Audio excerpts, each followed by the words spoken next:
momentos de crisis, de los momentos de ruptura, de los momentos de alegría y de honda depresión que verán ustedes que tiene y que están hechos de una manera absolutamente magistral bajo la batuta genial de David Lean por esta revelación genial que fue Peter O'Toole en su momento. Pero como vamos a hablar mucho en el coloquio de la película, yo me voy a permitir llamar la atención a los espectadores rápidamente, telegráficamente, sobre la personalidad complejísima, poliédrica del personaje respecto al cual se hace, es decir, el coronel T.E. Lawrence, que naturalmente vivió en la vida real. Este era un hombre que sería difícil y agotador contar todas sus proclividades y todas sus genialidades.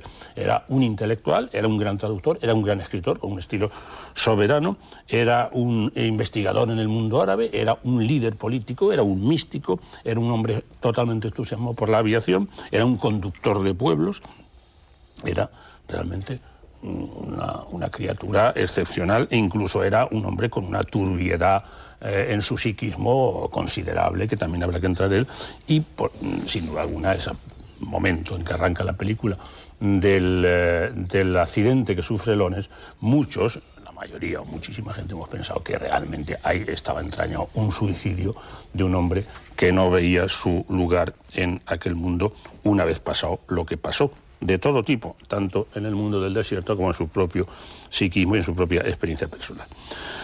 Ya José Luis ha dicho aquí, es decir, las opiniones totalmente encontradas, es decir, no solamente Churchill, sino Robert Graves, el gran hispanista Robert Graves, él le dedicó un libro entero, igual como otro más tarde, un sobrino de Graves, poniéndolo por las nubes. Churchill exactamente decía lo mismo. Pero también Richard Addington, que es un gran poeta de la generación de Eliot, de lo que sería aquí el año 27, montó un libro muy voluminoso y que se publicó en España por Planeta hace 20 años, por así.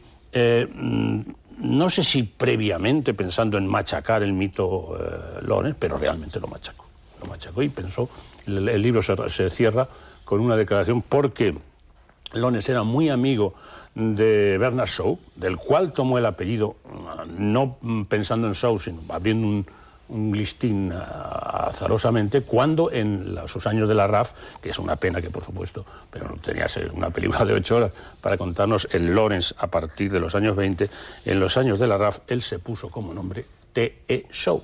Pensaron que era un homenaje a Bernard Shaw, no fue así, pero hicieron amistad. Y la mujer de Shaw, que conoció muy bien a Lawrence, llegó a decir, y con esto cierra su biografía, Addington, era un tramposo y un mentiroso absoluto. De manera que, claro, es decir, tienes esas opiniones. Edward Morgan Foster, uno de los grandes maestros del grupo de Bloomsbury, que también conoció muy bien a Lawrence, pues entonces tenía de él una opinión de que realmente el Lawrence había que verlo en su caldo, que era su estudio con sus libros y sus discos. De manera que para él era fundamentalmente un intelectual.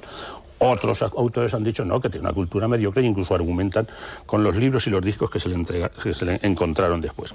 Respecto a la homosexualidad, sí y no. Hay gente que dice que es una falacia, que fue un hombre purísimo, una persona virgen sexualmente, pero entonces, ¿a qué viene? O sea, obvian la dedicatoria de su gran pieza, no la Rebelión en el Desierto, que es una compilación abreviada, sino los 7 pilares de la sabiduría, que es su gran obra maestra, no sé si literaria o testimonial, está dedicada exactamente a un chiquito árabe, diciendo que por él, la declaración no puede ser más explícita, por él hizo la rebelión en el desierto y por él acaudilló a los árabes. Respecto a la política, trotskista, han pensado que era un trotskista. Cuando Trotsky estaba el pobre hombre por toda Europa buscando asilo que nadie le daba, también hay constancia de que Lawrence batalló para que Inglaterra acogiera a Trotsky. Por otra parte, fascista. ¿Por qué? Porque determinados círculos del fascismo inglés trataron de, eso no se sabe muy bien, de hacer en el año 34, pues así, un encuentro entre Hitler y Lawrence, porque les parecía que eran 2 líderes, 2 conductores, 2 caudillos de 2 naciones que debían entenderse. Y luego, por fin, liberador de los árabes, por supuesto, y con una especie de vocación sentimental y más allá de sentimental, porque quería su emancipación seguramente. Y también, por otra parte, Edward Said, que es uno de los grandes expertos en el mundo, porque viene de allí, su origen es aquí, es catedrático de Columbia en estos momentos, piensa que es un fatal colonialista, y lo demuestra. La mirada de de Lawrence, con el cual tiene muchísima simpatía, como lo tiene con Kipling, como lo tienen con otra serie de grandes escritores, dice que fatalmente, y no podía superarlo, era colonialista, cosificador. Él entiende el orientalismo, más que colonialista, orientalista. Él entiende el orientalismo como una especie de cosificación y ahistoricidad de los árabes, con el cual Said no está conforme. En fin, todas estas cosas, lo que veremos en la película, y yo incito hay ediciones muy buenas y baratas en las tiendas y en los saltos españoles, a leerlo y a leerlo en Los 7 pilares de la sabiduría, que es una obra magistral.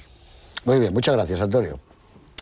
Juan Antonio Gómez Angulo, buenas noches. Buenas noches. Tú eras un niño muy pequeñito cuando estaba rodando Lawrence en Almería, que es el lugar donde tú has nacido, ¿no? Sí. ¿Tienes recuerdos o no? 8 años, sí, tengo absolutamente fijos los recuerdos del rodaje de algunas escenas, sobre todo en la distancia. Mi padre nos llevó a ver la voladura de los trenes en el Cabo de Gata, y desde luego de las instalaciones que se hicieron en el kilómetro 20 de la carretera de Almería a Níjar, en un pasaje que se llamaba entonces Cuesta Colorada y que hoy ha quedado invadido por la autovía del Mediterráneo, precisamente en la desviación de la autovía del Mediterráneo a la carretera vieja que conduce al Alquiano, una barriada de Almería. Ahí es donde se instaló el equipo de David Lean, y allí se rodaron algunas de las más importantes escenas, sobre todo en algunos interiores. Me gustaría decir al inicio de la película, luego me imagino que podremos recabar algunas cosas más, que Lawrence de Arabia es una película difícilmente encasillable. Yo creo que no es una película bélica, aunque son hechos que ocurrieron durante la Primera Guerra Mundial. No es una película tampoco que analice en profundidad el mundo árabe. No es una película de aventuras y tampoco es una película histórica, porque al fin y al cabo el guión libre está basado en la obra de Lawrence. Yo creo que es una película, es una reflexión del hombre ante la soledad y del hombre ante el desierto. Yo creo que el desierto dejó en David Lean una gran influencia. Llego a decir que cuando estás en el desierto penetras en el infinito. Hay una gran obsesión por la pasión, por la belleza que engendran esos grandes paisajes de la película. Porque sí, como decía ahora Antonio, hay un gran protagonista, que es la figura de Lawrence. El otro gran protagonista es el desierto. Es la inmensidad de esos grandes espacios que Lean retrata absolutamente como nadie. Él ya dijo que él no trataba de explicar la leyenda de Lawrence, sino de inmortalizarla, de perpetuarla. Me gustaría decir dos cosas. Yo coincido con una monografía que se ha escrito sobre David Lean de Moreno Cantero, en que hay que citar necesariamente a dos pintores románticos de finales del XVIII, principios del XIX, Friedrich y Turner, para explicar algunos cuadros, para explicar algunos planos, no solamente de Lawrence de Arabia, por supuesto de Lawrence de Arabia, sino de otras películas de David Lean. Yo personalmente añadiría otro gran pintor, que es Vermeer. La luz de Vermeer también está presente en la obra de David Lean. Y desde luego resaltar el tema de la belleza en unos tiempos en los que, por ejemplo, Julián Marías ha hablado de la decadencia de la belleza. Corren unos tiempos en los que la belleza parece que solamente es el culto al cuerpo. Con David Lean recuperamos la belleza con el culto y la recuperación de las formas. Hay un gran desprecio a la belleza formal en estos momentos y esta película la recupera plenamente. Quiero terminar por último resaltando los espacios abiertos, ya que Antonio se ha fijado más en lo del personaje. Como bien has dicho, esta película se rueda básicamente en Jordania. Los grandes planos para orientación del telespectador que va a cometer un largometraje largo, los grandes planos están rodados en Jordania. Las rojizas tierras del desierto, las amarillas son Jordania. Luego se roda en España, concretamente en Sevilla y en Almería. Y finalmente en Marruecos. La escena del ataque al destacamento turco de prisioneros, esa está rodada en Marruecos hacia el final de la película, y también parte de la batalla de Aqaba, de la toma de Aqaba, está rodada también en Almería, aunque el inicio, los primeros planos son de Jordania. Y para los que quieran identificar algunos parajes que veremos a continuación, rápidamente. Sevilla, para los que conocemos Sevilla, y sobre todo para los sevillanos, se identifica en muchos lugares de Sevilla que ahora se pueden visitar. El Hotel Alfonso XIII, el patio del hotel es el club inglés militar del Cairo, el Alcázar de Sevilla, la Plaza de España, la Capitanía General de la Plaza de España está presente, es el cuartel general del Cairo. Y luego en Almería pues hay 3 puntos fundamentales, este que decía antes al principio de la carretera de Almería a Níjar, kilómetro 20, Carboneras, que es donde se construye Aqaba, como luego hablaremos, y las dunas del Cabo de Gata, que es donde se llevan a cabo algunas